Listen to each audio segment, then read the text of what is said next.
I had no idea that Cisco was even in the small business industry. And now I see and I look at other small businesses and I would love to say to them, you just cannot do without this. The two most important things in my job are keeping our customers, our tenants happy, and keeping the staff happy. And I think this system allows us to do both of those things. I think this has given me more time, so even if I don't need more patients or even if I don't need to grow, with the same amount of time, without hiring more doctors, without hiring more staff, I'm actually doing more. Simplified what we do on a day-to-day basis by having a lot of our functions centralised. I know that sounds a very easy thing to do, but to manage the process behind it, you need the technology to support it. It's already not just a cost saving, but a revenue generating model for us, because it provides the infrastructure that attracts our potential customers. We had come from the dark ages of technology and they brought us to how a company should be operated, and that was a huge turning point for us.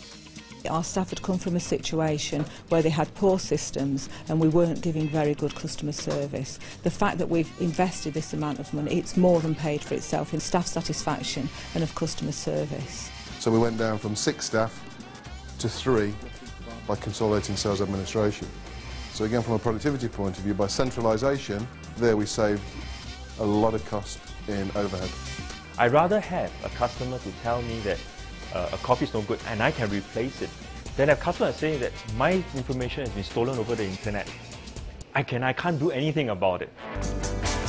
They can go straight out in the morning, they don't need to come into the office, they can use the PDA, they can log in with their laptops. And we've also got offices where staff can go in and work at remote offices. It means that staff aren't tied to a desk, it means that we can actually have people hot desking, we can have less desks in the office because they can be out there on site spending a lot more time where we need them to be really.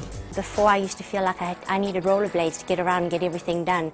Now I don't even think about that anymore. So can you put a price on that? When I look back now, it's delivered more than I anticipated. There's far more to it than I ever envisaged as well, from an opportunity point of view, of what we could ultimately do. I can't imagine going back to the old phone now that I have the new phone. And as I use it more and more, I know I'm going to get more spoiled. Our customer service is at an all-time high. Our productivity, especially with our vendors, is so much easier. So if someone took that all away now, it would be like cutting off both hands. I'd feel useless.